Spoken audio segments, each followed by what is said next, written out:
गुरुर्ब्रह्मा गुरुर्विष्णु गुरुर्देवो महेश्वरा गुरुर्साक्षात् परब्रह्म तस्मै श्री गुरुदेवो नमः।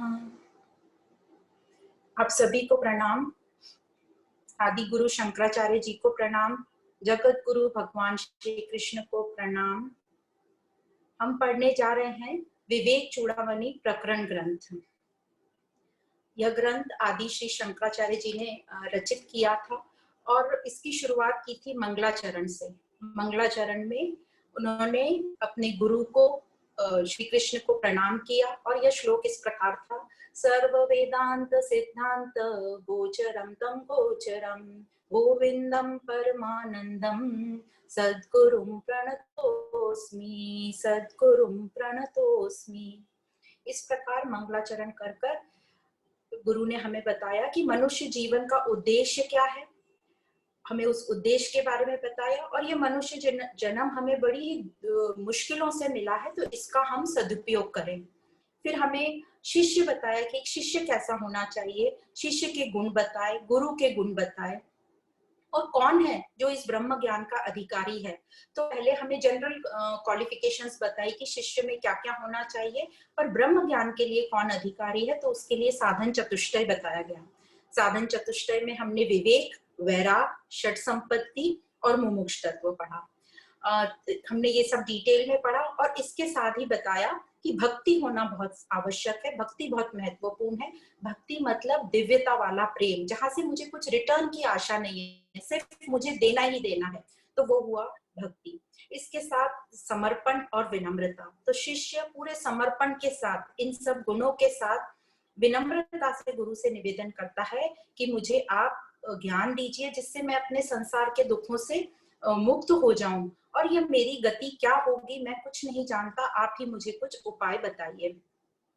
तो गुरु उसको स्वीकार करता है, शिष्य को, और उसको कॉन्फिडेंस देता है, साहस देता है कि तुम सही रास्ते पे हो। अब मैं तुम्हें वह ज्ञान देने जाता हूँ जहां से कई योगी जन वह ज्ञान को प्राप्त करके गए, उस मार्ग से वही मार्ग मैं तुम्हें बताता हूँ। और गुरु बताते हैं कि तुम यह जो संसार से मुक्ति की बात कर रहे हो, दुखों से निवृत्ति की बात कर रहे हो, यह पॉसिबल है सिर्फ जब वेदांत के सिद्धांतों पर विचार करोगे, तभी मुक्ति की प्राप्ति होगी। और वह कैसे पॉसिबल होगा?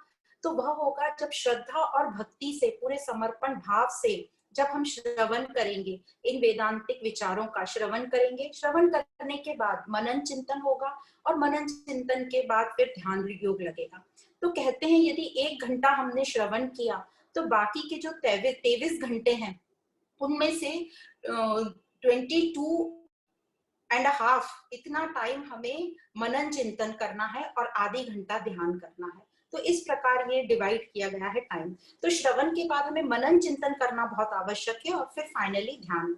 तो शिष्य फिर जब ये सब सुनता है, शिष्य की वेदांत के विचारों पर मुझे विचार करना है, मनन चिंतन करना है और फिर ध्यान में जाना है। और फिर शिष्य फिर से कुछ 7 प्रश्नों के साथ गुरु के पास आते हैं और अब वो जो 7 प्रश्न पूछे गए वो बिल्कुल ही टू द पॉइंट पूछे गए हैं। और यह 7 प्रश्न सुनकर गुरु बहुत ही प्रसन्न होता है शिष्य के लिए, और गुरु शिष्य को बोलता है कि तुम धन्य हो और तुम्हारा कुल धन्य है कि तुम्हें इसकी जिज्ञासा तो हुई कि मेरा स्वरूप क्या है उसे जानने की और ज्ञान को अनुभव करने की। तो गुरु उसकी तारीफ करता है और आगे गुरु बोलता है कि सबसे ज्यादा जो हमें काम करना है, स्वयं पर काम करना है, स्वयं पर प्रयत्न करना है, अपने प्रयत्न को कभी भी कम नहीं करना है। तो जब हम अपने आप पर कृपा करेंगे वही हमारा हमारे ऊपर आशीर्वाद है।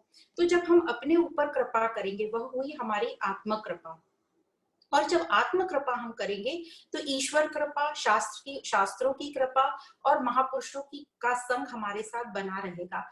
तो इस प्रकार सब कृपा की बात हुई। तो सबसे पहले उन्होंने जोर दिया है स्वयं की मेहनत पर, और आगे बताते हैं कि जिस प्रकार दूसरे का ऋण तो कोई और चुका सकता है, किसी के सर का भार कोई कम कर सकता है दूसरा, पर जो बीमार होता है उसको औषधि खुद ही लेनी पड़ती है, कोई और औषधि लेकर काम नहीं चलेगा।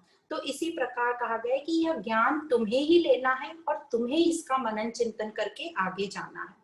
फिर आगे बताया कि ये जो ज्ञान है वो गुरु अपने अनुभव बता रहे हैं, तो अभी तक हम दूसरे का अनुभव सुन रहे हैं। जब भी हम किसी और का अनुभव सुनते हैं तो वह हमारे लिए एक अनुमान ही होता है, हम कुछ एकदम प्रत्यक्ष नहीं समझ पाते, एक अनुमान करते हैं कि ऐसा होगा। तो ये जो हम अनुमान करते हैं इसको बोला कि परोक्ष अनुभव बोला गया है, पर हमें प्रत्यक्ष इसका अनुभव करना है। और जब ये गुरु का अनुभव सुन सुन के हम उसे खुद अनुभव करेंगे तो वो होगा हमारा अप्रोक्ष अनुभव। तो इस प्रकार जब हमारा स्वयं का अनुभव होगा, स्वयं का हमारा एक्सपीरियंस होगा, तो वो एक्सपीरियंस एकदम पक्का होगा। तो यह कैसे होगा? तो यह ज्ञान के श्रवण से ही होगा, श्रवण, मनन और निध्यासन से। और ये कैसे होगा? जब हम श्रवण करना शुरू करेंगे तो हमारा विवेक जागृत होगा, हमारा विवेक जागृत होगा। विवेक क्या है? विवेक है जो नित्य और अनित्य में हमें डिफरेंस करना सिखाता है, नित्यानित्य विवेक वस्तु। तो जब हमें जो क्या टेम्पररी है, क्या परमानेंट है, उसके बारे में जब हमें डिफरेंस समझ में आने लगता है, तो जो टेम्पररी चीज नहीं है, जो टेम्पररी चीज है उसे हम छोड़ते जाते हैं और परमानेंट को हम पकड़ते जाते हैं। तो इस प्रकार यह जो ज्ञान है पूरा विधि निषेध पे चलता है। निषेध मतलब छोड़ना, तो हमें क्या छोड़ना है? जो टेम्पररी है, जो परिवर्तनशील है, जो असत है, जो अनरियल है, उसको छोड़ते जाना है और सत को, रियल को, परमानेंट को पकड़ते जाना है। तो पकड़ना विधि और निषेध मतलब छोड़ना। तो विधि निषेध पर ये तत्व ज्ञान चलता है। तो विवेक हमारा जाग जाएगा तो हमारी जो गलत धारणा है वो समाप्त होंगी। जब विवेक हमारा जागेगा, जब हम श्रवण करेंगे, साथ साथ हमारी पूरी षट संपत्ति, मुमुक्ष तत्व, ये सब साथ साथ चलेगा। और जब विवेक हमारा एकदम पक्का हो जाएगा तो साथ साथ वैराग्य होना शुरू हो जाएगा, मतलब निषेध करना, जो चीज जरूरी नहीं है वह अपने आप हमारे से छूटती जाएगी। तो इस प्रकार विवेक, वैराग, षट संपत्ति के साथ हम आगे चलेंगे, समाधान तक आएंगे, और जो हमारा मुमुक्ष तत्व है वो हमारे साथ हमेशा रहेगा। मुमुक्ष तत्व का मतलब है जो हमारे में जिज्ञासा होती है, तीव्र जिज्ञासा उस स्थिति को पाने की, अपने स्वरूप को जानने की। तो इसको ऐसा भी बोला गया है, वो स्वरूप को जानने के लिए हमें बहुत कुछ छोड़ना पड़ेगा, मतलब जो चीज टेम्पररी है उसको हमें छोड़ना पड़ेगा। तो छोड़ने को ही हम मोक्ष बोलते हैं। जब हम कुछ छोड़ेंगे तभी हम स्वतंत्र होंगे और मोक्ष की प्राप्ति होगी। तो अब ये विवेक वैराग के साथ हम आगे चलते हैं। हमारी जो गलत धारणाएं हैं वो समाप्त होती हैं। अब हमें समझ में आने लगता है, जो यहाँ पर इन प्रकरण ग्रंथ में कहा गया है कि कर्म से, योग से, उपासना से ये तत्व नहीं प्राप्त होगा, यह सब जो है ये चित्त शुद्धि के लिए हैं। तो अब हमें समझ में आने लगा कि जो भी हम कर्म कर रहे हैं वो चित्त शुद्धि के लिए है। तो हम कर्मों से अपना जो कर्तापन है, डूअरशिप है, जो मैंने किया, उसको छोड़ते जाएंगे तो कर्म योग बनेगा। वो अभी तक हम कर्म बना रहे थे, हम कर्म योगी नहीं थे, हम कर्तापन उसमें डाल रहे थे। हम कर्तापन डालते हैं तो उसमें हमारे फिर बंधन शुरू हो जाते हैं, फिर उससे हमें फल मिलता है और वो फल भोगने के लिए हम कंटिन्यूअसली आना जाना करते हैं। तो कर्मों से कर्तापन का त्याग होगा, कर्म बंधन छूटेगा और वैराग चलता चला जाएगा आगे तक, और धीरे धीरे हम ध्यान योग तक पहुंचेंगे, अपने स्वरूप के निकट पहुंचेंगे। अब ये कब तक हमको करना है? तो कहते हैं इसको करते रहना है चिरम नित्य निरंतर। चिरम मतलब लंबे काल तक करते रहना है, जब तक वो मुझे परम स्वरूप की प्राप्ति नहीं हो जाए या परम पद न मिल जाए। परम पद मतलब जहां से नो रिटर्न, परम मतलब हमेशा के लिए। तो जो समाधि हमारी लग जाएगी, उस समाधि के बाद वो आपो आप ही हमें करने की जरूरत नहीं पड़ेगी, वो हमारे एक सिस्टम का पार्ट बन जाएगा ये ज्ञान। तो इस प्रकार जब हम समाधि तक पहुंचेंगे तो समाधि की स्टेज कैसी होगी? कईयों को लगता है बहुत एक अलग पिक्चर होता है समाधि का, पर यहाँ समाधि की स्टेज क्या बताइए, वो बिल्कुल हमारे आपके जैसे ही दिखेगा वो व्यक्ति, वो साधक, पर उसकी शिकायतें नहीं रहेंगी, वो किसी चीज में शिकायत नहीं करेगा, वो स्वीकार भाव में रहेगा और बहुत ही प्रेम और आनंद में रहेगा और अपने कर्तव्यों को पूरा भली भांति करता रहेगा। तो इस प्रकार यहाँ तक हमने 72 श्लोक तक पढ़ा था। अब यहाँ से आगे शुरू होता है 73 श्लोक। तो 73 श्लोक में अब गुरु जो है ज्ञान देना शुरू करते हैं। तो गुरु जो ज्ञान देना शुरू करते हैं वो फर्स्ट क्वेश्चन से नहीं करते। फर्स्ट क्वेश्चन था को नाम बंध, मतलब ये बंधन क्या है। तो हम देखते हैं गुरु कैसे आगे हमें कौन से क्वेश्चन से शुरू करते हैं। तो ये श्लोक 73 नंबर इस प्रकार है। तद्बोध्यं तवेदानीम् आत्मान आत्मा विवेचनम् तदुच्यते मया सम्यक् श्रुत्वा आत्मन्यधारयत्। मतलब यहाँ गुरु बोल रहे हैं अब मैं तुम्हें वह बताऊंगा जो जानने लायक है वह। और गुरु यहाँ सर्वप्रथम कहते हैं कि मैं आत्मा अनात्मा का विवेक बताऊंगा। अब आत्मा अनात्मा विवेक मतलब जो हम नहीं है, अनात्मा मतलब जो नहीं है वह बताऊंगा, और आत्मा जो है, तो इन दोनों को मैं अच्छे से समझाऊंगा। जो मैं हूं और जो मैं नहीं हूं, इनको ठीक तरीके से समझ लो और अब इसको सुनकर अपने चित्त में धारण कर लो। तो ये क्यों इस क्वेश्चन से शुरू किया, आत्मा ना आत्मा विवेक। ये क्वेश्चन था 5th नंबर का क्वेश्चन था। फर्स्ट क्वेश्चन था को नाम बंध, ये बंधन क्या है। दूसरा क्वेश्चन था कथमेश आगत, मतलब यह बंधन कहाँ से आया। तीसरा था कथम प्रतिष्ठा से, मतलब ये इतना पक्का कैसे हो गया। फिर चौथा था कथम विमोक्षा, इससे मुझे मोक्ष कैसे प्राप्त होगा। पांचवा था को सवनात्म, और छठा था परम कह आत्मा, मतलब ये अनात्मा क्या है और परमात्मा क्या है। और सातवां था ये आत्मा और अनात्मा के विवेक को हम कैसे समझेंगे। तो 5th क्वेश्चन से शुरू किया। क्यों किया 5th क्वेश्चन से, क्योंकि कोई भी गुरु या टीचर को अच्छे से पता रहता है कि उसके स्टूडेंट की स्थिति कहाँ पर है, किस लेवल की है। तो उस तरीके से वो उस स्टूडेंट को बताना शुरू करता है। तो जो हमारी प्रेजेंट की स्थिति है उस हिसाब से गुरु हमको ज्ञान देना शुरू करता है। जैसे डॉक्टर को पता रहता है कि पेशेंट की कैसी कंडीशन है, किस स्टेज पर बीमारी है, उस हिसाब से ट्रीटमेंट करता है। आपने कई बार देखा होगा कि कई बार ऐसे पेशेंट आते हैं या हम खुद ऐसे पेशेंट बन जाते हैं कि हमें कोई शक होने लगता है अपने आप पे कि हमें ये बीमारी है। खास करके हमें ऐसे शक होता है कि नहीं नहीं मुझे तो कैंसर है, मुझे तो कैंसर है, मुझे ब्रेन का कैंसर है, ट्यूमर है। तो हम डॉक्टर के पास जाते हैं, वो हमारे सब टेस्ट कराता है और वो बोलता है कि नहीं नहीं तुम्हें कैंसर नहीं है। पर हम नहीं मानते उसका कहना और बोलते हैं नहीं नहीं हमें तो कैंसर है ही। तो फिर वो डॉक्टर क्या करेगा, थक हार के आपका जो ब्रेन का आपको लग रहा है तो ब्रेन का सीटी एमआरआई करेगा, फिल्म दिखाएगा और कहेगा कि नहीं है आपको कुछ भी। तो पेशेंट पूछता है फिर मुझे क्या है, इतनी तकलीफ क्यों हो रही है। तो वो डॉक्टर क्या बोलेगा कि तुम्हारी सब रिपोर्ट्स नॉर्मल हैं, कुछ भी नहीं है, अब अपने आप ढूंढो क्या है हमको। तो फिर वो पेशेंट ढूंढता है, समझता है अपने आप को कि मुझे क्या है, मुझे क्या है। बहुत साल ऐसे निकल जाते हैं, वो इसी धुन में रहता है कि मुझे क्या हुआ है, मुझे क्या हुआ है। बहुत सारे दूसरे डॉक्टर के पास भी जाता है पर सब जगह रिपोर्ट नॉर्मल आती है।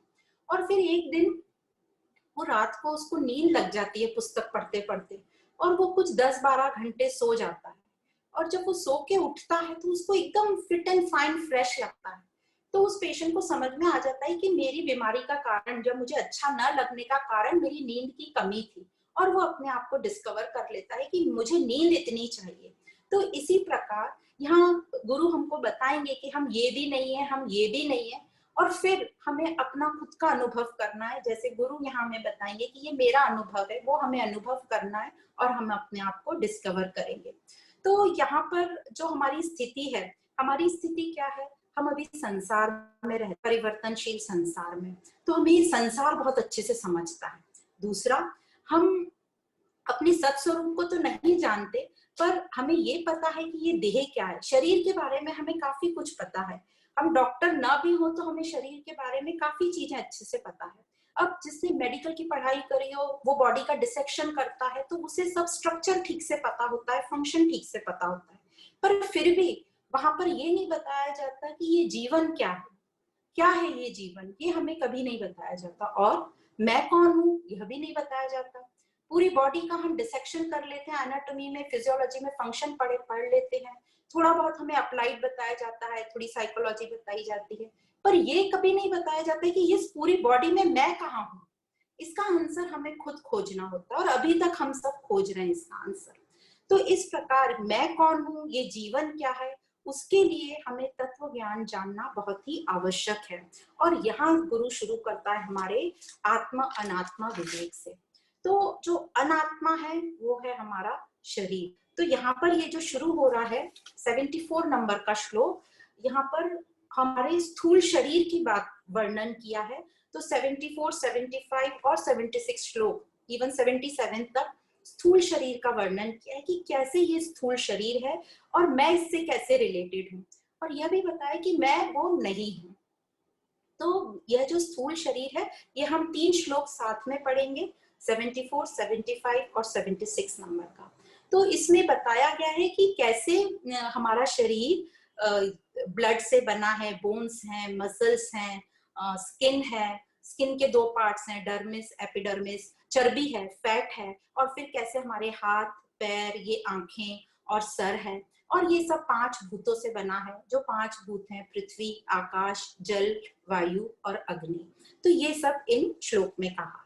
तो हम शुरू करते हैं श्लोक नंबर 74। मज्जा स्थित मेदः पल्लर रक्त चर्मा त्वग्गावैर धातु भिरे भिरन्वितम् पादौ रुवक्षौ भुज पृष्ठ मस्तके अंगैरुपांगैरुपयुक्तमेतत्। 75 नंबर का है। अहं ममेति प्रथिमं शरीरं मोहास्पदं स्थूलमितिर्यते बुधे नभो नभ स्वदहाना अम्बुभूमयः सूक्ष्माणि भूतानि भवन्ति तानि। 76 नंबर। परस्परांशैर्मिलितानि भूत्वा स्थूलानि च स्थूलशरीरहेतवः मात्रास्तदीया विषया भवन्ति शब्दादयः पंचसुखाय भोक्तु। तो इन 3 श्लोकों में हमारी पूरी बॉडी की एनाटॉमी बता दी है। यहाँ मज्जा जो बताया, मज्जा मतलब बोन मैरो, अस्थि मतलब बोन्स, मेद मतलब फैट, चर्बी हमारे अंदर, पल रक्त मतलब मांस और ब्लड, मसल्स और ब्लड, चर्म और त्वचा, चर्म और त्वचा मतलब स्किन की 2 लेयर्स, डर्मिस और एपिडर्मिस। तो ये विद्वान जो लोग होते हैं, मनुष्य, इनको स्थूल शरीर कहते हैं। और यह स्थूल शरीर जो है, इसमें आता है हाथ, पांव, नाक, मुंह, छाती, पेट, पीठ और मस्तक। तो इन सब के नाम यहाँ पे दिए हुए हैं। अब ये जो हमने अभी ये जो अपने स्थूल शरीर के नाम लिए, हाथ, नाक, पांव, मुंह, छाती, पेट और मस्तक, ये 7 धातुओं से बने हैं। और ये 7 धातु कौन है? जो अभी बताए, मज्जा, अस्थि, मेद, मांस, रक्त, चर्म और त्वचा। मज्जा मतलब बोन मैरो और अस्थि मतलब बोन। तो इस प्रकार ये 7 धातुओं से हमारे शरीर के अंग बने हैं। पर इसको गलती से ये हम अपने शरीर को मैं और मेरा मान लेते हैं, और ये मैं और मेरा मान लेने से ही हमारी ये आसक्ति शुरू हो जाती है। हम इनसे संबंध जोड़ लेते हैं, और संबंध जोड़ने के बाद आसक्त हो जाते हैं कि उनके बिगर हम रह नहीं सकेंगे। तो ये जो स्थूल शरीर है, ये 5 भूतों से बना है, 5 सूक्ष्म तत्वों से बना है। और ये 5 तत्व हैं आकाश, वायु, तेज, तेज मतलब अग्नि, जल और पृथ्वी। ये हैं 5 सूक्ष्म भूत। अब ये जो 5 सूक्ष्म भूत हैं, जो हमें बाहर ऐसे दिखते हैं, ये शुद्ध फॉर्म में है, इनको नेसेंट फॉर्म बोलते हैं। पर ये जो सूक्ष्म फॉर्म है, यही डायरेक्ट नहीं मिलके बन जाता है हमारा शरीर, क्योंकि हम ऐसे देखते हैं, हमें पता भी नहीं चलता कि ये 5 तत्व हैं। तो क्या होता है? तो इन ये जो 5 स्थूल सूक्ष्म भूत हैं, 5 एलिमेंट्स, 5 तत्व, इनका जो है मिलन होता है, एक दूसरे में ये मिलते हैं, और उसको बोलते हैं पंचीकरण। तो ये पंचीकरण होने के बाद हमारा यह स्थूल शरीर बनता है, और पंचीकरण होने के बाद ये 5 तत्व जो हैं स्थूल तत्व बन जाते हैं। और ये जो स्थूल तत्व हैं, इनका जो स्वभाव है, इनको बोलते हैं तन्मात्रा। तो इनके जो स्वभाव हैं, जो तन्मात्रा है, ये 5 विषय हो जाते हैं। तो 5 विषय क्या हुए? जो हैं शब्द, स्पर्श, रूप, रंग, रस और गंध। अब ये जो 5 विषय हैं, जो 5 विषय को ही हम जो मनुष्य हैं और जो लोग हैं, वो इसको परसीव करते हैं, उसको फील करते हैं, या उनका ज्ञान प्राप्त करते हैं, या उनका सुख लेते हैं। और इन सुख लेने के लिए ज्ञान इंद्रियां लगेंगी अब हमको। तो जो ज्ञान इंद्रियां हैं, हमारी 5 ज्ञान इंद्रियां, वो है सूक्ष्म शरीर का पार्ट। अभी हम स्थूल शरीर पढ़ रहे हैं, वो है सूक्ष्म शरीर का पार्ट। कई शास्त्रों में ये जो स्थूल ज्ञान सूक्ष्म ज्ञान इंद्रियां हैं, इनको भी स्थूल में बोला गया है। पर ठीक है, कोई ने इनको स्थूल में बोला है, कोई ने इनको सूक्ष्म में बोला है, पर शंकराचार्य जी ने इनको सूक्ष्म में बोला है, क्योंकि इनमें जो ये 5 तत्व हैं वो सूक्ष्म में हैं, इसलिए उनको सूक्ष्म में रखा गया है। पर उनके नाम कुछ ऐसे हैं जो ये 5 विषयों को ग्रहण करने में हमें ज्ञान देती हैं। तो जो कान है, कान का विस्तार हुआ है आकाश का गुण जो है शब्द, उसको सुनने में। तो आकाश का गुण है शब्द, और उस शब्दों को सुनने के लिए कान बने हैं। फिर है त्वचा, जो त्वचा का विस्तार हुआ है वो वायु का गुण स्पर्श। तो वायु की जो तन्मात्रा का स्वभाव है, वायु तन्मात्रा का, वो है स्पर्श। और स्पर्श कहाँ से होता है? त्वचा से होता है।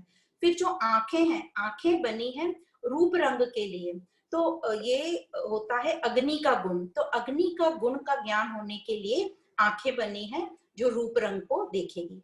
फिर है जिह्वा, मतलब जो हमारी टंग है वो क्या करेगी? टेस्ट करती है। तो जल का गुण है रस, और रस का ज्ञान लेने के लिए जिह्वा है।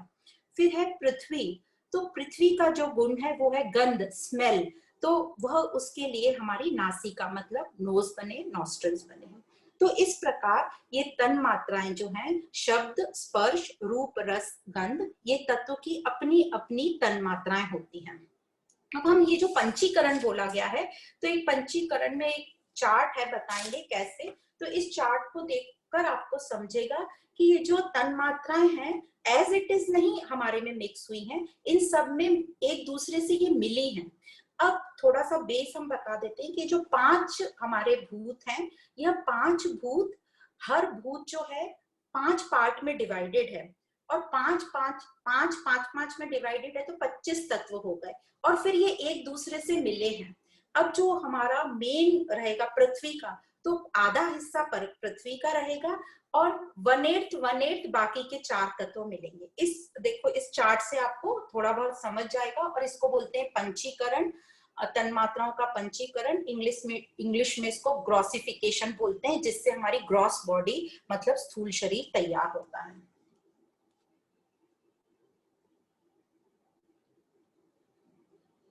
तो इस प्रकार आप देखेंगे कि ये 5 तत्व हैं, और ये 5 हैं आकाश, वायु, अग्नि, जल और पृथ्वी।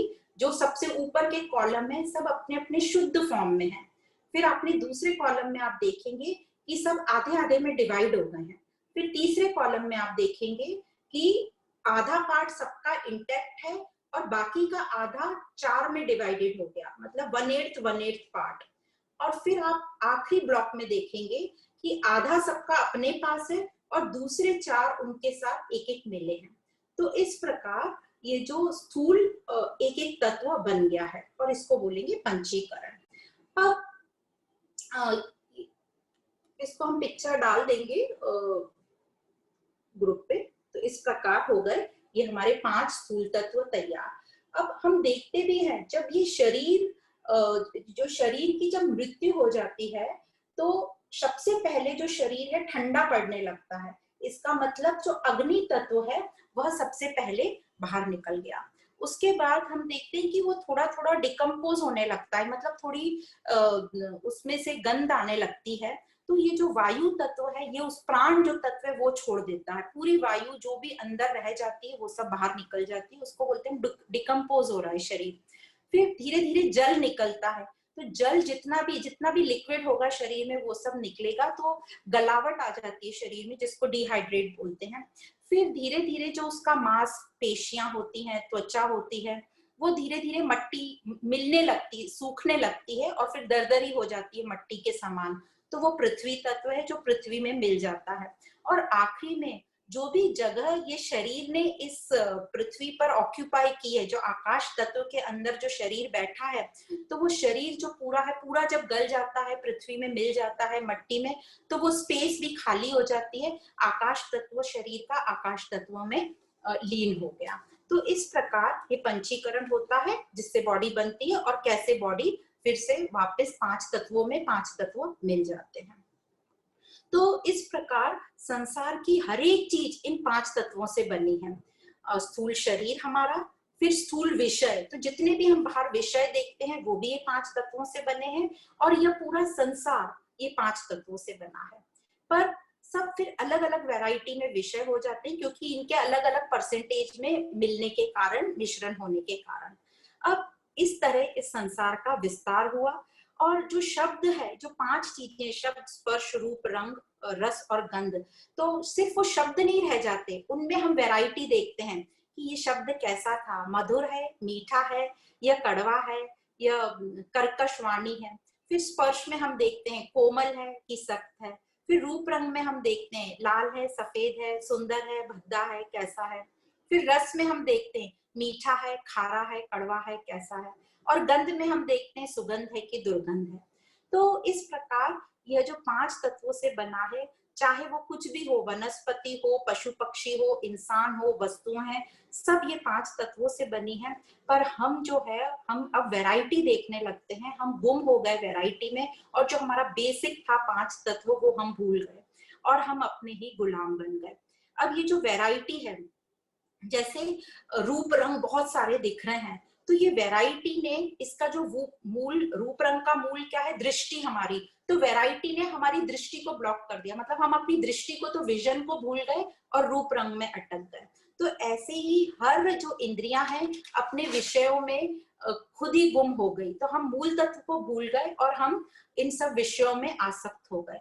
तो विषयों ने इंद्रियों को ढक दिया, और इसी प्रकार जो इंद्रियां हैं उन्होंने मन को ढक दिया, और मन बुद्धि ने हमारे स्वरूप को ढक दिया। तो जितनी वैरायटी, जितनी हम विभिन्नताएं देखते हैं और उनमें गुम हो जाते हैं, उतना हम अपने से दूर होते चले जाते हैं, और फिर हम सिर्फ अपनी इच्छाएं पूरी करने में लगे रहते हैं। पूरी मेहनत हम करते हैं ये अलग अलग वैरायटी की वस्तुओं को पाने में, पूरी मेहनत उसी में लगा देते हैं। तो जो देह से आसक्त लोग रहते हैं, ये 5 इंद्रियों द्वारा सिर्फ संसार का सुख भोगते रहते हैं, और वो गुम हो गए, वो मेन तत्व तक पहुंच ही नहीं पा रहे हैं। जैसे बताया स्टेप वाइज कैसे हमने मूल को ढक दिया, और यह सब हमें अपने स्वरूप से, आध्यात्मिकता से कहीं कहीं दूर ले जाते हैं। तो इसलिए ये शरीर बताया गया कि ये शरीर इस तरीके से बना है। अब ये जो 5 तत्व हैं, इनमें जो 7 धातु हैं और उनसे जो अंग बने हैं, वे सब आत्मा की मौजूदगी में बने हैं, प्लस हमारी मानसिक शक्ति उसमें लगी है, मानसिक शक्ति उसका कारण है। जैसे कि हमने पढ़ा था भगवत गीता में भी कि अंत समय में क्या होता है, जब हमारे शरीर की मृत्यु होती है, तो हमारा मन बुद्धि कैसे दूसरे शरीर में ट्रांसफर होता है, और ये जो मन बुद्धि हमारा जा रहा है दूसरे शरीर में, वही हमारा ब्लूप्रिंट है हमारे नेक्स्ट जन्म के लिए। इसलिए कहते हैं कि जो हो चुका उसको तो हम ठीक नहीं कर सकते, पर आज हमारे हाथ में है, तो आज हम अच्छे कर्म करेंगे, अपने मन और बुद्धि को थोड़ा उच्चतम ले जाएंगे, तो वही मन बुद्धि हमारे नेक्स्ट जन्म का ब्लूप्रिंट रहेगी।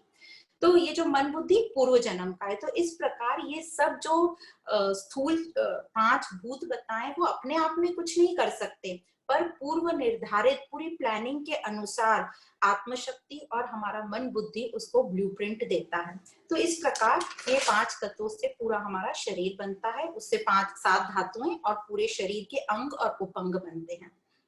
अब ये जो सभी इंद्रियों के विषय हैं, शब्द, स्पर्श, रूप, रंग, रस और गंध, ये मनुष्य के ही लिए बने गए हैं और प्रकृति द्वारा ही निर्मित है। जैसे हमने देखा कि प्रकृति के 5 तत्वों से ही ये सब निर्मित हैं, और मनुष्य उन्हें अपने जीवन निर्वाह के लिए यूज करे, और इन सब इंद्रियों के द्वारा इन सब विषयों का भोग करे अपने पोषण के लिए और अपनी सुरक्षा के लिए। वह जरूरी भी है। तो यहाँ तक सब ठीक है, वो अपने पोषण के लिए, सुरक्षा के लिए सब यूज करे, वैसा करना ही चाहिए, और वैसा ही ये संसार बना है। पर जब मनुष्य अपने कर्तव्यों को भूलकर और विषयों में आसक्त हो जाता है और इनमें ही लिप्त हो जाता है, मतलब उनका सुख लेने में ही इतना बिजी हो जाता है, उसको कहते हैं भोग में लिप्त हो जाना। तो वो बिजी हो गया ये सब सुख लेने में, और वह अपने मनुष्य जीवन के उद्देश्य को भूल जाता है, तो उसे मूढ़ कहा जाता है। अब हम संसारिक जीवन में क्या देखते हैं कि कौन ज्यादा सुखी है? जिसके पास सब वैरायटी ऑफ चीजें, जिसके पास बहुत चॉइस है, जब चाहे जो करे, जो चाहे वो खरीदे। तो ये संसारिक जीवन में उसको हम कंफर्टेबल और उसको सक्सेसफुल मानते हैं। पर यहाँ अध्यात्म ऐसा कहता है जितनी वैरायटी में आप उलझोगे उतना आप स्वरूप से दूर होते जाओगे। तो अपने को चॉइस लेस बनाओ, अपने को ज्यादा चॉइसेस दो ही मत। जितना कम आप अपने आप को चॉइस दोगे उतना आप अपने स्वरूप के पास होते जाओगे। तो और जो सिर्फ ये सुख लेने में ही लगा रहेगा उसको मूढ़ कहा जाता है। तो नेक्स्ट श्लोक में यही बताते हैं कि ये जो मूढ़ है वो विषयों में आसक्त होता है। नेक्स्ट श्लोक है नंबर 77, इसको पढ़ेंगे। य एषु मूढ़ा विषयेषु बधा रागौ रूपारो न सुदूर यदमेन आयान्ति निरायान्त यद ऊर्ध्वमुच्चः स्वकर्म दूतेन जीवेन नित्यः। जो मूढ़ है वह विषयों से आसक्त रहता है, वो विषयों में बंधा हुआ रहता है। मूढ़ मतलब हम किसको मूढ़ कहते हैं? जो बिना युक्ति से, इलॉजिकल, बिना लॉजिक के कुछ भी काम करता है, हम उसे मूढ़ कहते हैं। क्योंकि यहाँ क्यों उसको मूढ़ कहा है? क्योंकि हमारा उद्देश्य क्या बताया था? हमारे जीवन का उद्देश्य बताया था योग, हमारे स्वरूप से योग होना। पर हम क्या कर रहे हैं? हम वो योग को छोड़कर भोग में लगे हैं। और ये भोग क्या होता है? जो भी हम एक्स्ट्रा कर रहे हैं वो हुआ भोग। तो इस प्रकार हमको मूढ़ कहा गया है। और फिर यही जो आसक्ति के कारण हमारे जो आदत और संस्कार से हम चलते हैं, हम जैसे कर्म करते हैं वैसे ही उसका फल मिलेगा। क्योंकि अब हमारी आदत हो गई उन भोग में आसक्त होकर रहने की, तो उसी प्रकार हम कर्म करते रहेंगे और उसी हिसाब से हमें फल मिलेगा। और फिर उसी हिसाब से उस फल को भोगने के लिए हम जन्म लेते रहेंगे। पुनरपि जननम पुनरपि मरणम। तो हमारा जन्म कैसा होगा? अपने कर्मों के फल भोगने के हिसाब से। तो यह तो उत्तम, हम अच्छे कर्म करेंगे तो उत्तम हमारे जन्म होगा, ये सुख लेंगे। उत्तम और नीच योनि का यहाँ मतलब है, उत्तम का मतलब है सुख लेने का, और नीच योनि का जहाँ हम बहुत दुखी होते रहेंगे, भयभीत होते रहेंगे। तो सुख दुख भोगने हम आते रहेंगे और जिसका कभी अंत नहीं होगा। तो मुक्ति की कोई यहाँ विचार ही नहीं करेगा, मुक्ति की कोई संभावना ही नहीं रहेगी। तो इस प्रकार उत्तम और नीच योनि का बताया।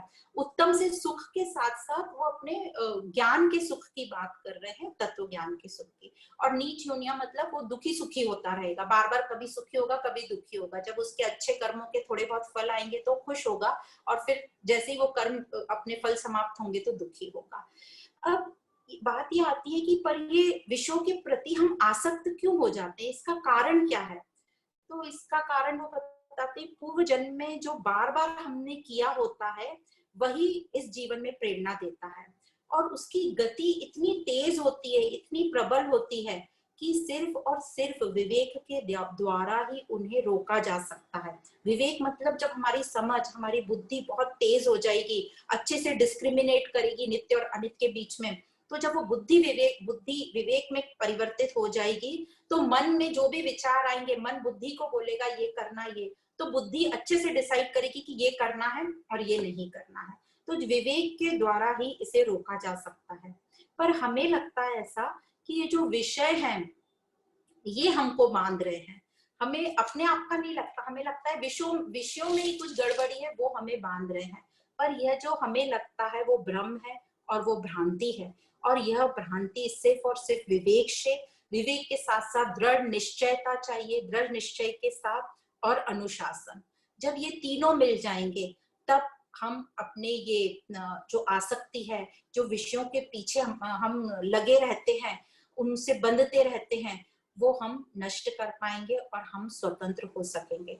तो दृढ़ निश्चय भी बहुत जरूरी है। हमें अपने आप में प्रबल निश्चय करना चाहिए कि हमें ये करना ही है। और अनुशासन, डिसिप्लिन, ऐसा नहीं होना चाहिए कि चलो ठीक है ना, कल देख लेंगे, नेक्स्ट लाइफ में देख लेंगे, ये जन्म में तो सब ठीक ठाक चल रहा है। तो ऐसी यदि हमारे विचार रहे तो फिर हम आगे नहीं बढ़ पाएंगे। फिर वो मुक्ति का जो हमें सोच है वो तो खत्म ही हो जाएगी, वो कोई संभावना ही नहीं है आगे जाने की। तो इस प्रकार आगे बढ़ते हैं और आगे गुरु बता रहे हैं कि कैसे हम लोग विषयों में आसक्त रहते हैं। कुछ प्राणी तो एक एक विषयों में ही आसक्त रहता है, पर जो मनुष्य है वो पांचों विषयों में आ सकता है। तो सोचो उसके ऊपर कितना बड़ा बोझा है और कितनी मुश्किलों से वो बाहर निकल पाएगा। तो ये श्लोक इस प्रकार है, श्लोक नंबर 78। शब्दादिभिः पंचभिरेव पंच पंचत्वमापु स्वगुणेन बद्धा कुरंग मातंग पतंग मीना भृंगा नर पंचभीरंचित्तः किम। तो हर प्राणी के यहाँ नाम लिए गए हैं और कहा है हर प्राणी किसी न किसी एक विषय से आसक्त होता है। जिस प्रकार कुरंग, कुरंग मतलब हिरण, मातंग, मातंग मतलब हाथी, पतंगा, पतंगा मतलब जो हम अग्नि के ऊपर देखते हैं पतंगे, छोटे छोटे जानवर होते हैं वो, मीन, मीन मतलब मछली, और भृंगा मतलब हनी बी। तो इस प्रकार इन पांचों का उदाहरण दिया है। ये पांचों एक एक विषय में आसक्त हैं और ये हमने पहले भी काफी जगह ये आता है, भागवत में भी इन पांचों का दृष्टांत आता है। तो जो हिरण है वो किस विषय से आसक्त है? हिरण आसक्त है शब्द से। तो हमने देखा है कि जैसे शिकारी लोग जब हिरण को पकड़ने का उनका प्लान रहता है तो वो कुछ साउंड प्रोड्यूस करते हैं, वहां हिरण इकट्ठे हो जाते हैं और फिर वो उनको उनका शिकार कर लेते हैं। मातंग हाथी, हाथी का जो विषय है जहां वो आसक्त हो जाता है, जो उसकी कमजोरी है वो है स्पर्श। तो हाथी को यदि पकड़ना हो तो उसके लिए क्या करते हैं, उसके लिए एक थोड़ा बड़ा सा खड्डा खोदते हैं और दलदल में एक हथनी को, आर्टिफिशियल हथनी को रख देते हैं। तो दूर से वो हाथी देखता है हथनी को, वो भागता हुआ आता है और जैसे ही वो हथनी के पास जाने को करता है तो वो दलदल में गिर जाता है और वहां फंस जाता है और इस प्रकार हाथी का शिकार होता है। पतंगा, पतंगा देखा है वो अग्नि, उसका होता है रूप, अग्नि का जो विषय है वो है रूप।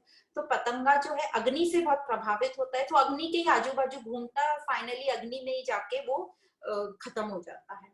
फिर है मीन, मीन मतलब मछली। मछली का जो कमजोर पॉइंट है वो रस। आपने देखा होगा मछली को कुछ भी डालो, कचरा वचरा, वो सब मुंह में ले लेती है।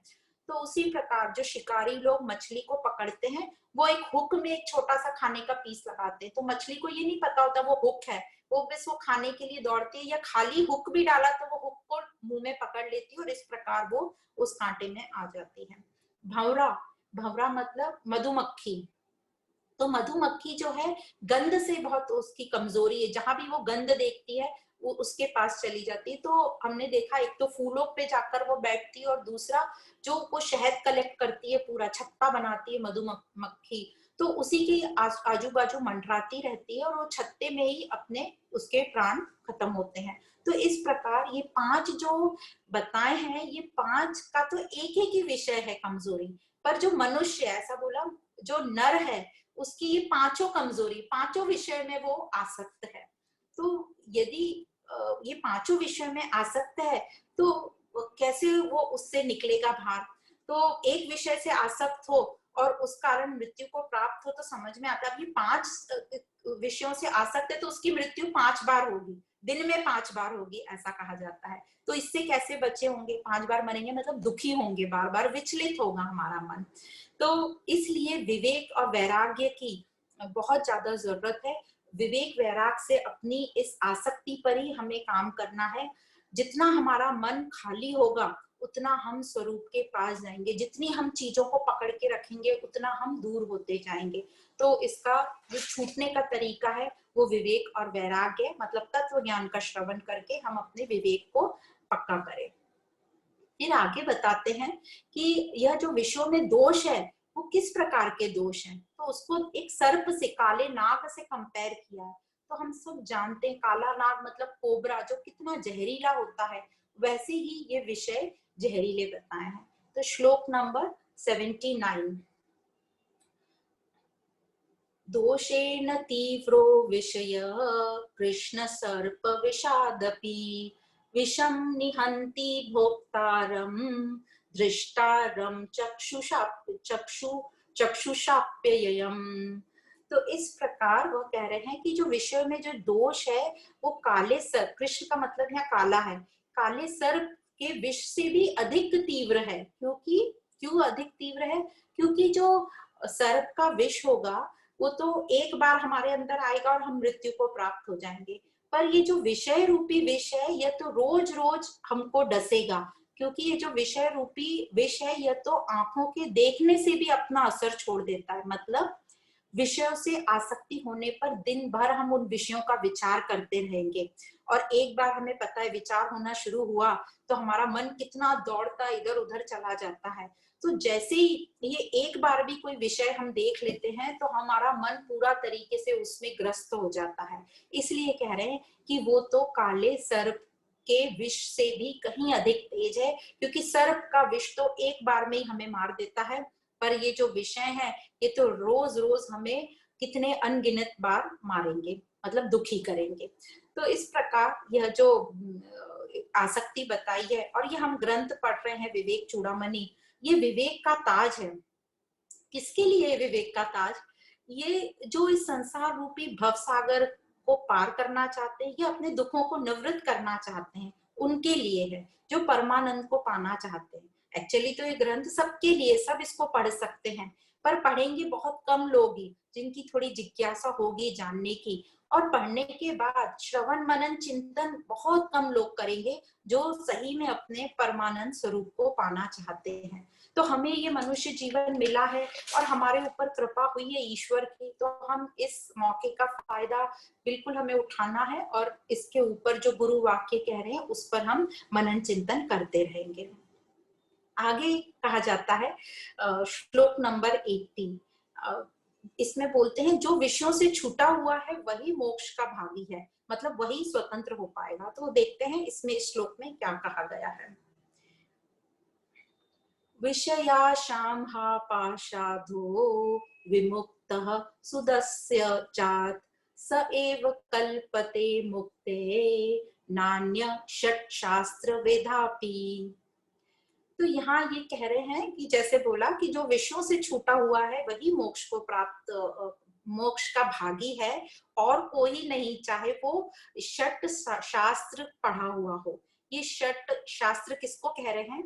ये षट शास्त्र कह रहे हैं हमारे दर्शन शास्त्रों को, जो कि है सांख्य योग, योग, न्याय योग, फिर है वैशेषिक, मीमांसा और वेदांता। तो 6 इनको बताया गया है। ये आप सोच लीजिए, सारे हमारे उपनिषद, भगवत गीता, रामायण, महाभारत, ये सब पढ़कर भी हम अपने विषयों से नहीं छूट सकते यदि हमने आसक्ति का त्याग नहीं किया है। तो विषयों को यहाँ आशा महापाशा कहा गया है। आशा महापाशा मतलब यह विषय हमें घेर लेते, घेरा बन के, एक लूप बना के जकड़ लेते हैं, इसलिए इनसे विमुक्त होना थोड़ा कठिन है। तो क्या करें, हमें तो मोक्ष के लिए जाना है, हम उस राह पर चल पड़े हैं, पर मोक्ष पाने के लिए, मतलब स्वतंत्रता पाने के लिए हमें कुछ ना कुछ तो छोड़ना पड़ेगा। जैसे बताया कि ये जो मोक्ष का मीनिंग ही है, संस्कृत वर्ड आप मोक्ष देखेंगे कि कुछ छोड़ना, तो कुछ ना कुछ तो हमें छोड़ना पड़ेगा। तो हम यदि इस हाईवे पे चल पड़े हैं मोक्ष को पाने के लिए, तो रास्ते में हमें टोल टैक्स तो देना ही पड़ेगा। और ये टोल टैक्स क्या है? ये टोल टैक्स से अपने विषयों के प्रति आसक्ति को छोड़ना, संबंधों के प्रति आसक्ति को छोड़ना। और यदि हमने ये टोल टैक्स पे नहीं किया, आसक्ति को छोड़ा नहीं, तो हम आगे नहीं जा सकते। अब हम आगे नहीं जा सकते, पर हमें तो जाना है, हमें तो ये टोल टैक्स वाला रास्ता क्रॉस करना है, और ये तभी कर सकते हैं जब मन की आसक्ति हमारी छूटेगी। तो ये मन को हम कैसे खाली करें इस आसक्ति से?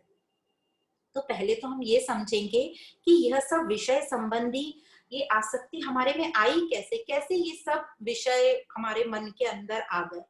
तो इसका आंसर हमें मिलता है कि अज्ञानतावश आ गए। अज्ञानतावश हमने सोचा कि मैं इस शरीर हूँ, मैं सीमित हूँ और मैं खाली हूँ, मुझे कंटेंटमेंट, फुलफिलमेंट नहीं लग रहा, सेटिस्फेक्शन नहीं मिल रहा, तो हम सोचते हैं बाहर वालों को अंदर भर लेंगे तो हमें सेटिस्फेक्शन मिलेगा। तो इस प्रकार हम जिस चीज को महत्व देते हैं वही चीज हमारे मन के अंदर आ जाती है। तो आपने देखा होगा, हम जिससे प्यार करते हैं उनको तो महत्व देते ही हैं, पर हम जिनसे नहीं करते, जिनसे हमें द्वेष है, उनको भी हम बहुत महत्व देते हैं, तो वो भी हमारे मन के अंदर बैठ जाते हैं। तो जिस चीज को हम महत्व देते हैं वो हमारे मन में प्रवेश कर जाता है। पर ये प्रवेश करता कैसे? क्योंकि मन तो अति सूक्ष्म है, मन का तो ऐसे कोई दरवाजा भी नहीं है और कोई जगह भी नहीं है। तो ये समझ में आता है फिजिकल कोई हमारे अंदर नहीं जाता, तो तो हमारे अंदर क्या जाता है, उनका प्रतिबिंब, उनकी छाया हमारे अंदर आ जाती है। कैसे? जैसे दर्पण में किसी की इमेज दिख रही है, प्रतिबिंब दिख रहा है, और ये हमें अच्छे से पता है कि ये जो हमें प्रतिबिंब दिखता है, ये छाया दिखती है, शैडो दिखती है, इसकी कोई सत्ता नहीं है, इसको हम कभी सच्चा मानते भी नहीं, हम उसे नकार देते हैं। और हमने ये भी देखा है कि हमें जो जीवन में सपने आते हैं रात में, उनको भी हम नकार देते हैं। तो फिर इसको हम कैसे नहीं नकार पाते, और कैसे हम नकार सकते हैं अपने इन आसक्ति को? तो एग्जाम्पल वही दिया है, जैसे मिरर है, उसके सामने जो रखोगे उसका रिफ्लेक्शन आएगा। तो सिंपल तरीका है, उन विषयों को उस मिरर के सामने से हटा दें या मिरर को हटा दें, तो वो रिफ्लेक्शन खत्म हो जाएगा। तो वही हमें करना है कि हमें अपने को बचा के रखना है विषयों से, अपने सत्य की तरफ हमें फोकस करना है, और समझना है कि ये विषय हमें मिले हैं सिर्फ हमारी जरूरत जितनी है उतना यूज करने के लिए, उससे ज्यादा करने के लिए नहीं। पर अब ये जो हमारा मन है, ये तो शांत बैठता ही नहीं, ये तो बहुत उधेड़ बुन में लगा रहता है। वो मिरर जो वस्तुओं के सामने से हटने को तैयार ही नहीं है, पूरा भोगने में लगा रहेगा और कहाँ कहाँ की स्टोरीज बना लेगा, क्योंकि उसको शांत बैठने की आदत ही नहीं है। तो क्या करेंगे? तो जिस प्रकार हमने एक दृष्टांत सुना था कि एक कोई शॉपकीपर था, वो एक जिन बेचने निकला, उसके पास एक जिन था जो वो 500 रुपए में बेच रहा था। तो एक साहूकार ने बोला कि मैं खरीदने को तैयार हूँ, पर ये सिर्फ 500 रुपए में क्यों? क्योंकि वो शॉपकीपर ने कहा कि ये इतना काम करता है, सारे काम कर देता है ये, और इसके बाद इसको खाली छोड़ा तो ये जो है आपको डिस्ट्रॉय करना, आपका घर का उठा पटक तोड़ फोड़ शुरू कर देता है, इसलिए मैं इसको सस्ते में बेच रहा हूँ। तो वो साहूकार ने कहा कि ठीक है, मैं खरीदने को तैयार हूँ। तो शॉपकीपर ने यही बोला कि भाई देखो, ये जो है बिल्कुल भी इसको खाली रखोगे तो ये आपका पूरा घर अस्त व्यस्त कर देगा, आपको भी नहीं छोड़ेगा। तो साहूकार ने कहा, वो बड़ा ही थोड़ा ज्ञानी था, होशियार था, उसने कहा ठीक है, मेरे पास इसका तरीका है और मेरे पास बहुत काम है। तो साहूकार वो जिन को ले गया अपने साथ, और उसका बड़ा भारी व्यापार था, तो दिन भर उसको काम में लगाए रखता था। फिर भी ये जिन फटाफट सारे काम करके आके बैठ जाता था, अब क्या करूं, अब क्या करूं। तो ये जो साहूकार था, उसने उसके जो बगीचे में एक बड़ा सा लंबा सा पिलर था, उस जिन को बोल दिया इस पिलर के ऊपर चढ़ो और नीचे उतरो, जब तक मैं ना बुलाऊं तब तक ऊपर नीचे करते रहना। तो इस प्रकार उस मन को, उस जिन को वो बिजी रखा वहां पे। तो इसी प्रकार हमको भी अपने मन को कहीं ना कहीं बिजी रखना है। तो सत्संग, ये जो शास्त्रों का श्रवण मनन चिंतन में हम बिजी रखेंगे तो हमारा मन लगा रहेगा, वो मन जो है तोड़फोड़ नहीं करेगा दूसरी चीजें। तो हमें इसका ध्यान रखना है, और इस तरीके से हम अपने मन को फोकस रखेंगे जहां हमें लगाना है, तो हम अपने सत स्वरूप तक के पास पहुंच पाएंगे। पर ये मन जो है, मन ही इतना हमें उधेड़ बुन में लगा के रखता है, और इस प्रकार हम अपने सत स्वरूप से दूर होते जाते हैं। तो जैसे बताया गया कि इंद्रियां जो हैं, विषय जो है इंद्रियों को कवर कर लेती हैं, उसी प्रकार ये मन बुद्धि जो है हमारे सत स्वरूप को पूरी तरह ढक देता है। पर अब विवेक के साथ हम एक एक जो हमारी एक एक जो कवरिंग है, एक एक जो हमारी गलत धारणा है, उन सबको विवेक से दूर करेंगे। और इनको बोला जाता है पंचकोश विवेक। तो पंचकोश जो हमारा शरीर, आगे आएगा पंचकोश, जब हम पंचकोश पढ़ेंगे तब डिटेल में पढ़ेंगे। जो 5 हमारे कोश हैं, अन्नमय कोश, प्राणमय कोश, मनोमय कोश, विज्ञानमय कोश और आनंदमय कोश। ये 5 कोश, जो 5 चीजें हम हमारे ये शरीर में हैं, जिनके कारण हम आसक्त होते रहते हैं। तो इस पंचकोश विवेक के द्वारा हमें बताया जाएगा कि ये एक एक लेयर हम कैसे हटाएं और अपने आनंद स्वरूप और अपने परमानंद स्वरूप तक पहुंचे। तो इस प्रकार ये हमें विवेक से ही, श्रवण से ही अपना काम आगे बढ़ाना पड़ेगा। अब आगे चलते हैं, आगे बोलते हैं कि वैराग्य का जो हम बहुत बात कर रहे हैं वैराग्य की, तो कई लोगों को कुछ कुछ थोड़े टाइम के लिए वैराग्य होता है, उसको कहते हैं शमशानी वैराग। तो इस श्लोक में उसी की बात कही गई है कि उस वैराग्य से क्या होगा। तो श्लोक नंबर 81 है और इस प्रकार है, आपात वैराग्यवतो मुमुक्षून् भवाब्धि पारं प्रतियातु मुद्दतान् आशाग्रहो मज्जते अंतराले विग्रह कंठे विनिवर्त वेगात्। आपात वैराग्य, आपात का मतलब इमरजेंसी होता है, जैसे हम आपातकालीन सेवा मतलब इमरजेंसी, कैजुअलिटी। तो ये आपात वैराग्य का मतलब क्या है, जो हमें कभी कभी होता है, थोड़ी देर का वैराग होता है, क्षणिक वैराग होता है। कब होता है ये वैराग? सबसे ज्यादा इम्पोर्टेंट हम ये वैराग का जब अनुभव करते हैं जब किसी की मृत्यु हो जाती है, पहचान वाले की या बहुत सगे संबंधी की, अपने परिवारजन की, तब हम ये शमशानी वैराग को समझते हैं और वह वैराग हमारे अंदर आ जाता है।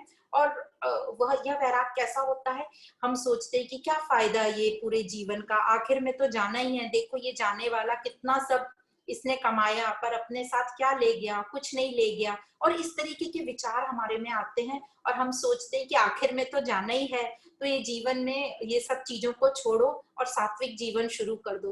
तो ये क्षणिक वैराग्य होता है और ये वैराग्य कुछ ही दिनों का रहता है। यदि आपका ज्यादा करीबी वो है तो कुछ ज्यादा दिन रहेगा, या कम करीबी है तो एक दो दिन में आप नॉर्मल हो जाओगे और फिर अपने परिवारजनों से डिमांड करोगे कि चलो भाई आज तो खीर पूड़ी बना लो, बहुत दिन से खाई नहीं है, और इस तरीके से वो भोग में फिर से लग जाएगा।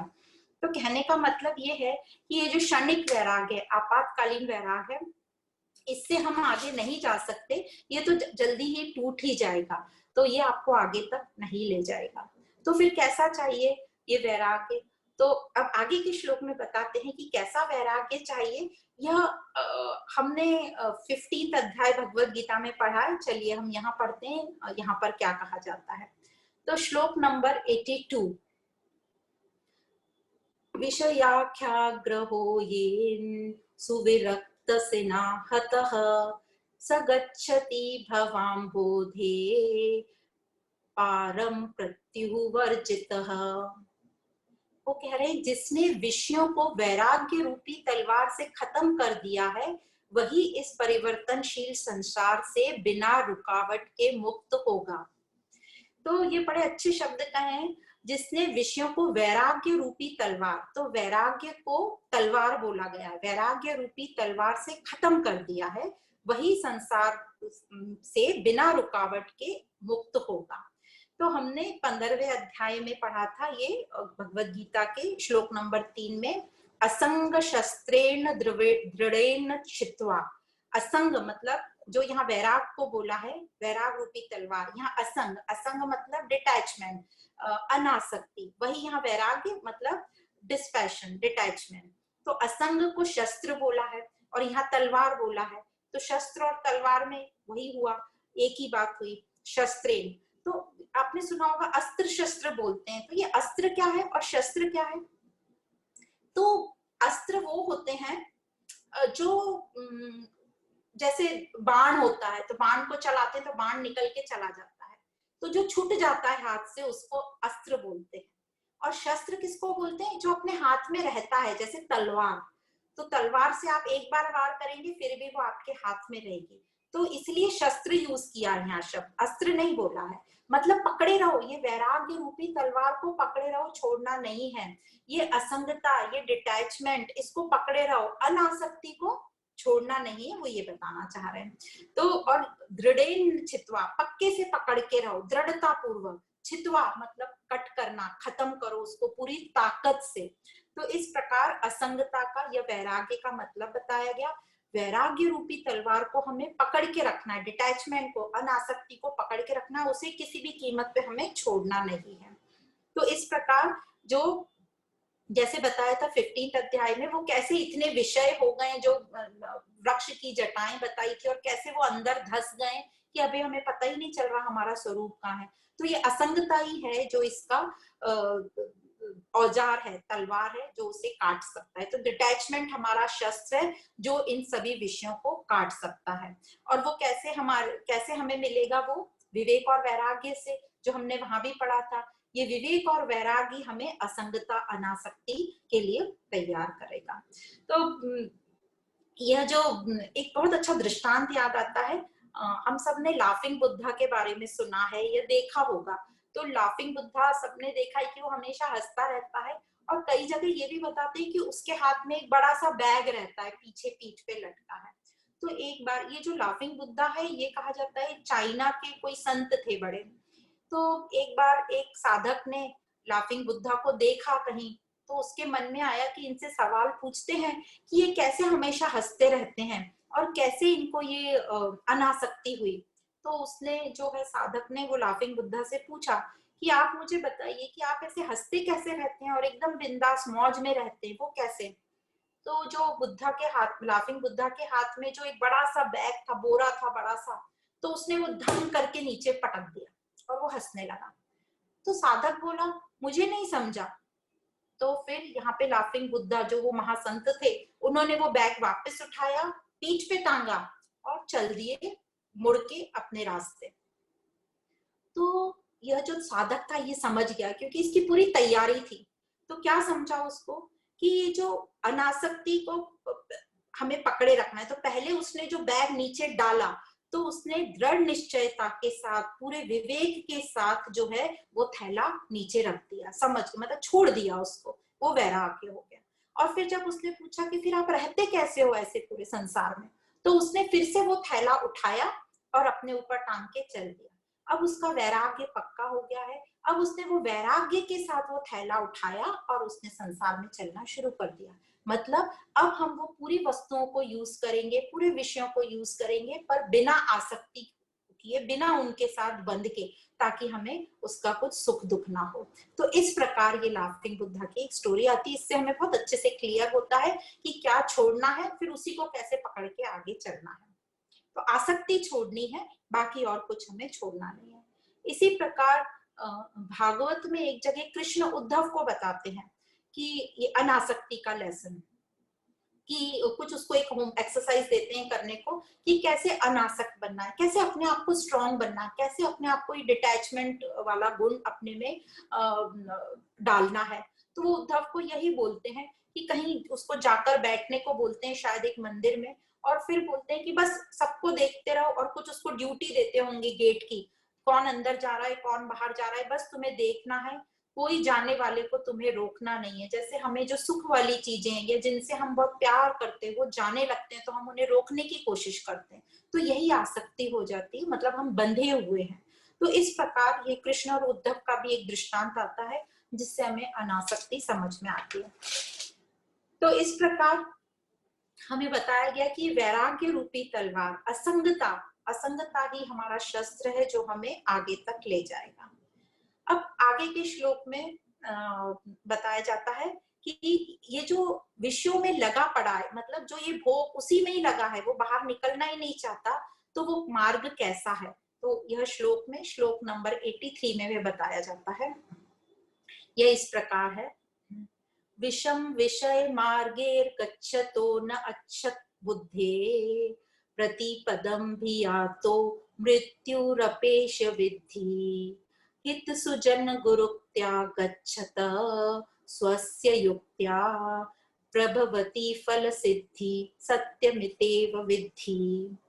यहाँ ये पहली लाइन में ही बोल रहे हैं विषय विषम, मतलब ये जो विषय हैं ये विष के जैसे हैं, उसका मार्ग ही उसको विषम मार्ग में चलने वाला है, और उसका रिजल्ट क्या होगा, उसका रिजल्ट नहीं, उसकी स्थिति कैसी होगी, न अच्छते बुद्धि, मतलब उसकी बुद्धि दूषित है। तो ये विषयों के मार्ग पे जो चल रहा है, विषय उसमें जो लगा पड़ रहा है और वैसे ही वो अपनी जिंदगी गुजार रहा है, तो उसकी बुद्धि जो है न अच्छत बुद्धि, मतलब उसकी बुद्धि दूषित है। किससे दूषित है उसकी बुद्धि, तो उसकी बुद्धि दूषित है काम क्रोध लोभ मोह और मत्सर्य से, उसका मन पूरा पॉल्यूटेड है। तो इस प्रकार बताया गया है कि उसको समझो, उसकी बुद्धि दूषित है, यही हमें समझना है।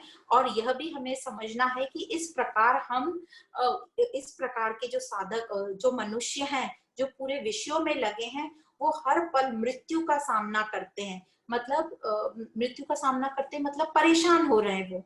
और मृत्यु का मतलब एक ये भी होता है हार होती है, तो बार बार वो नाकामयाबी अपनी देख रहे हैं, बार बार वो परेशान हो रहे हैं, तो इसी को बोला गया है कि वो मृत्यु का बार बार सामना कर रहे हैं।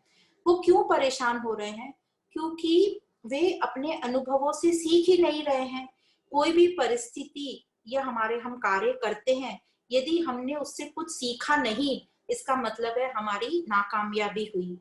और हम उससे कुछ सीख लेते हैं तो वो नाकामयाब हुआ ही नहीं, वो हार हुई ही नहीं। भले ही संसार में हमें उसकी सक्सेस नहीं दिखे, हमें दिखे नहीं भौतिक या स्थूल रूप से उसकी सक्सेस, पर यदि उसने उससे कुछ सीख लिया, गलत परिस्थिति से या अपने जो भी उसने काम शुरू किया उसका रिजल्ट नहीं आया, पर उसने कुछ से कुछ लेसन सीख लिया है, तो वो हार नहीं हुई, वो अनुभव हो गया। तो इसको कभी भी हार नहीं कहेंगे। तो जो इस तत्व ज्ञान को का अनुसरण करेगा, क्या अनुसरण करना है, ऐसा कहा जाता है जो ये तत्व ज्ञान का अनुसरण करेगा वो आगे तक जाएगा। पर अनुसरण करना क्या है, तो अनुसरण यही करना है कि जो बार बार गुरु और हमें महात्मा लोग कह रहे हैं, जो हमारे हित के लिए कह रहे हैं, क्या कह रहे हैं वो, कि अपना अनुभव को ही अपना गुरु बनाओ, अपने अंदर का गुरु जगाओ।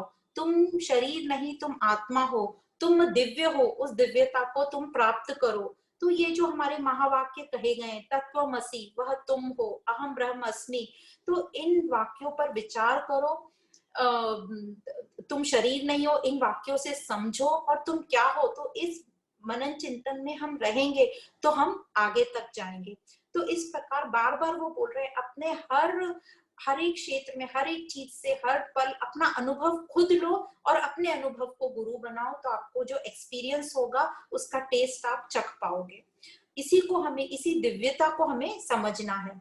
तो ये क्या है दिव्यता, तो जैसे आजकल बोला जाता है लिमिटलेस रहो, तो ये लिमिटलेस ही है दिव्यता। और यह जो दिव्यता है, तो ये जो लिमिटलेस दिव्यता है, क्या इसे मुझे बनाना है, कंस्ट्रक्ट करना है, क्रिएट करना है? क्योंकि हम सब बनाने में तो बहुत होशियार हैं, कहीं की रेसिपी लेंगे, कुछ ना कुछ बनाने की कोशिश करेंगे। तो ऐसा बताया जा रहा, क्या हमें ये दिव्यता को बनाना है? नहीं, इसको हम बना नहीं सकते। तो क्या इसकी कल्पना करना है, इमेजिन करना है इस दिव्यता का? क्योंकि हमारा मन इमेजिनेशन में बहुत स्ट्रांग है। नहीं, इसको इमेजिन भी नहीं कर सकते, ये तो असीमित है। और इसको हम ना बना सकते हैं, ना इमेजिन कर सकते हैं, ना क्रिएट कर सकते हैं, क्योंकि वो हम खुद ही हैं।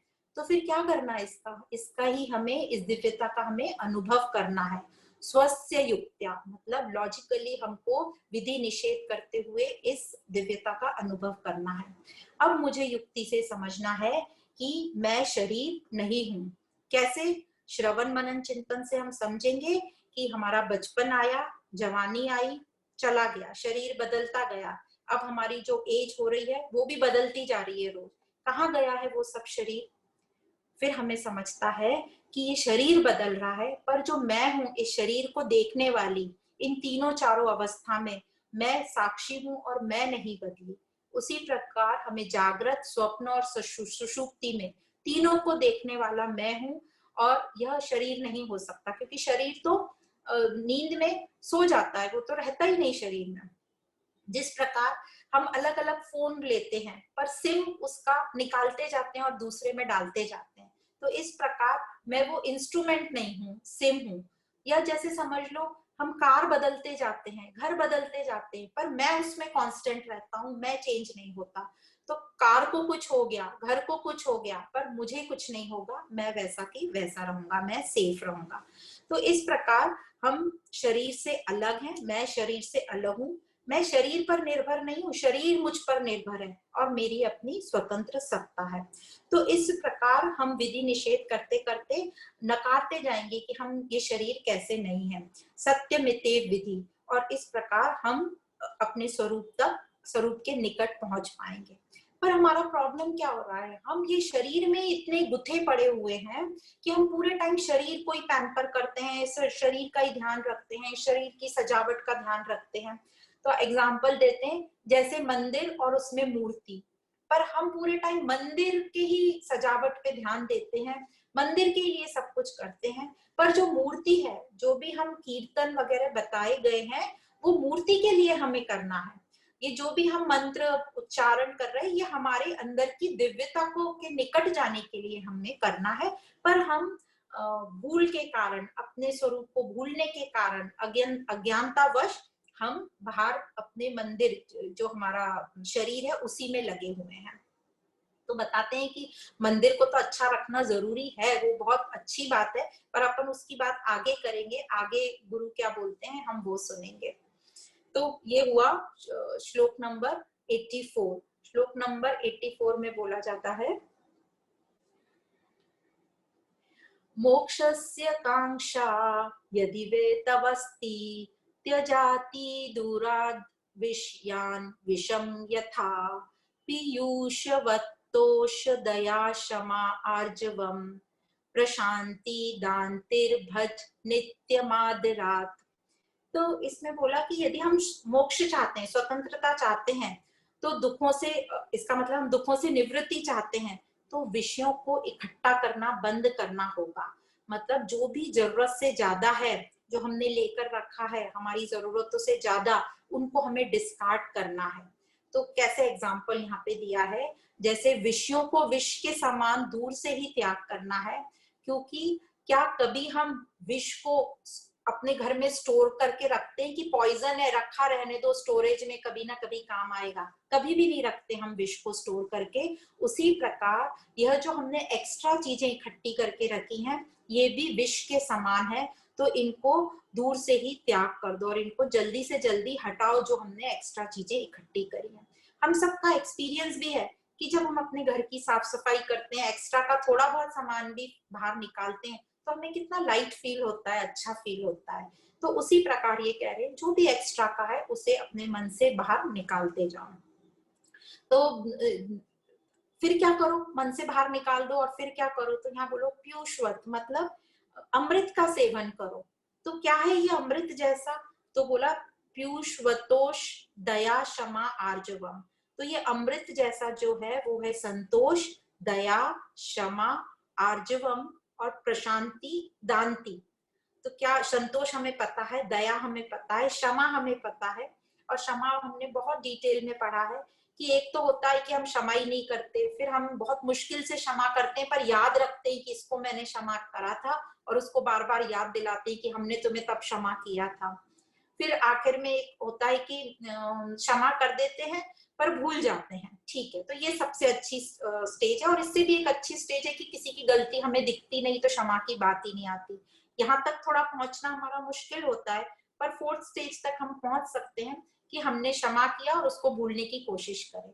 जैसे वो राजा अम्बरीश ने भागवत पुराण में जो जिन्होंने उनको श्राप दिया था, उनको विष्णु जी उनके पीछे पड़ गए थे, तो राजा अम्बरीश ने कहा कि मैं इनको माफ करता हूँ, भगवान आप भी इनको माफ करो। पर हम क्या बोलते हैं, मैंने इनको माफ किया पर भगवान तो इसको देख ही लेगा। तो ये स्थिति हमें क्रॉस करनी है। राजा अम्बरीश का एग्जाम्पल आता है भागवत में क्षमा के लिए, जो बड़े विष्णु के भक्त थे। फिर आता है आर्जवम। आर्जवम मतलब सरलता। तो अपने साथ सरल रहेंगे तभी हम आगे जाएंगे, दिखावटीपन में रहेंगे तो हम आगे तक नहीं पहुंच पाएंगे। फिर है प्रशांति। प्रशांति मतलब ये शांति तो हमें पता है, शांति के भी ऊपर वाली स्थिति प्रशांति, कोई भी चीज मुझे डिस्टर्ब नहीं कर रही, वो भी प्रशांति।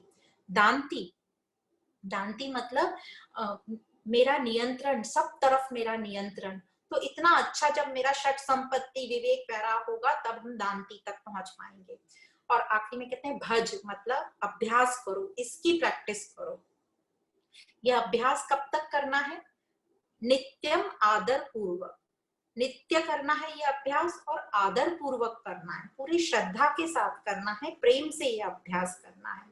पर हमारा क्या है, हम बहुत बेचारे बनते रहते हैं सबके सामने कि हम तो ग्रस्त हैं, हमें तो टाइम ही नहीं मिलता, परिवार के लोग तो सपोर्ट ही नहीं करते यह अभ्यास करने के लिए। तो यहाँ पर गुरु अब थोड़ा सख्ती से पेश आ रहे हैं और कह रहे हैं ये सब बातें नहीं चलेंगी, और अपना ही सपोर्ट सबसे ज्यादा इम्पोर्टेंट है। मनन चिंतन के लिए किसको किसका सपोर्ट चाहिए वो तो हमें मन में करना है। और ये जितने भी हम महात्मा देखते हैं, जिनकी भी हमने जीवनियां पढ़ी हैं, उनके भी लाइफ में बहुत बहुत मुश्किलें थी, पर वो अपनी कभी भी मुश्किलों की बात नहीं करते। हम उनका फाइनल रूप देखते हैं और हमें लगता है कि इनकी यात्रा बहुत कठिन होगी, इनके परिवार ने सपोर्ट किया होगा इसलिए यहाँ तक आ गए। तो किसी को भी ऐसा नहीं होता है कि पूरा सपोर्ट मिले, तो इस तरीके का बेचारापन नहीं चलेगा। यहाँ पे खुद का ही प्रयत्न और अपना ही सपोर्ट काम आएगा। तो इस प्रकार हमें ही अपने मन को ट्रेन करना है और छोटे छोटे स्टेप्स लेना है, बेबी स्टेप्स लेना है। कैसे हम शुरू करेंगे? सबसे पहले तो हमारी जो चॉइसेस हैं, पसंद नापसंद है, उस पे हमें काम करना है। पसंद नापसंद होना ठीक बात है, पर उसी में अटके रहना कि जो मुझे नापसंद है उससे द्वेष, ये गलत बात है। तो पसंद नापसंद कैसी चॉइस हमारी अब होनी चाहिए, तो जो हमने इसमें भी पढ़ा है शुरू में कि श्रेयस्कर चॉइस होनी चाहिए, जो मेरे लिए मेरे अपने स्वरूप के मुझे पास ले जाती है, वो चॉइसेस हम करेंगे। और प्रेयस चॉइस जो प्लेजर सुख देने वाली है, जरूरी नहीं है कि वो हमेशा जो प्रेयस चॉइस है वो बुरी रहती है। कई बार श्रेयस और प्रेयस एक साथ भी हो सकती है।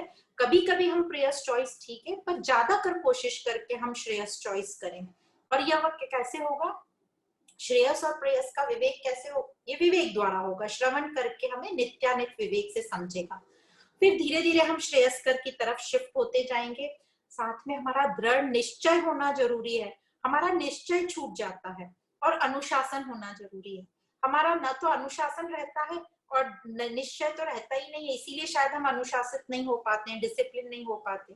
जैसे छोटी छोटी एक्सरसाइज पे हम काम करेंगे कि हमें सुबह उठकर एक्सरसाइज करना बहुत मुश्किल लग रहा है, ठंड है, हम कैसे उठें, पर फिर याद दिलाओ कि हमने कल वॉक करी थी, वॉक करते टाइम हमें बहुत अच्छा फील हुआ था, वॉक करते टाइम हमने बहुत मनन चिंतन किया, हमारे विचार बहुत अच्छे चले, तो हम फिर से वॉक करने जाएंगे कि उठो, ठंड लगने तो हमें अभी उठ के वॉक करना जरूरी है, उससे हमें फायदा हो रहा है। तो ऐसे धीरे धीरे करके अपना जो श्रेय का परसेंटेज हम बढ़ाते जाएंगे। और शुरू में थोड़ी दिक्कत आएगी, जैसे कहते हैं ना कि कोई भी काम शुरू करो तो टीथिंग प्रॉब्लम होते हैं, या मेडिसिन को लो तो शुरू में कड़वी लगती है पर उसका फायदा होता है, रिजल्ट उसका अच्छा मिलता है। तो इस प्रकार अपनी बुद्धि को शार्पन करना है, अपनी बुद्धि को तीव्र करना है और अपनी बुद्धि को प्रज्ञावान बनाना है, ताकि वह सही डिसीजन ले पाए, निश्चय करे सही।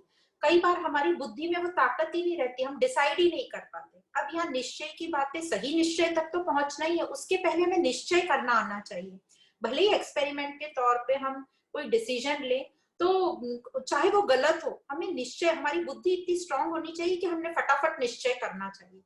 और जब हमारी बुद्धि और तीव्र हो जाएगी तो हमारी वो सही निश्चय करेगी। तो निश्चय वाला भी हमें पॉइंट देखना है, अपनी बुद्धि को तीव्र करना है, तराशना है अपनी बुद्धि को। जैसे एग्जाम्पल हमने ये दृष्टांत शायद बताया होगा कभी कि पेंसिल की आत्मकथा। जो पेंसिल है वह कहती है कि मैं टाइम टाइम पे अपने आप को छीलती रहती हूँ, शार्प करती रहती हूँ, और मैं मास्टर के हाथ में समर्पित हूँ। मेरा जो मास्टर चाहेगा वह वो मेरे से लिखवाता है। मैं अपनी गलती को स्वीकार करती हूँ, मतलब गलती हो जाती है तो हम उसको रबर से मिटा सकते हैं, तो वो बोलती है मैं अपनी गलती को स्वीकार करती हूँ। तो ये भी बहुत इंपॉर्टेंट चीज है कि हमें अपनी गलती को स्वीकार करना है, जितनी जल्दी स्वीकार करें और उसको ठीक करने की कोशिश करें। और पेंसिल सबसे इंपॉर्टेंट कि वो अपने स्वरूप को जानती है कि जो मेरा स्वरूप है, वो अंदर की जो लीड है ग्रेनाइट ग्रेफाइट की, वह वही सबसे इंपॉर्टेंट है, और मैं अपने मास्टर के हाथ में रहती हूँ। तो इस प्रकार पेंसिल की आत्मकथा से हम समझते हैं कि अपने आप को छीलना कितना इंपॉर्टेंट है, शार्प करना कितना इंपॉर्टेंट है। तो हम अपनी बुद्धि को तराशते रहेंगे, और कैसे तराशेंगे, इस श्रवण मनन चिंतन से और निध्यासन से। तो अपना श्रवण हम जारी रखेंगे और उसका माध्यम है ये सत्संग। तो हम यहाँ पर आज विराम देते हैं, और अभी हमारा आगे भी थोड़ा स्थूल शरीर चलेगा, उसके बाद हम सूक्ष्म शरीर, अंतःकरण और 5 प्राण पढ़ेंगे नेक्स्ट सेशन में। आप सभी को धन्यवाद। ओम पूर्णमद पूर्णमिदं पूर्णात् पूर्णमुदच्यते पूर्णस्य पूर्णमदाय पूर्णमेवावशिष्यते। ओम शांति शांति शांति।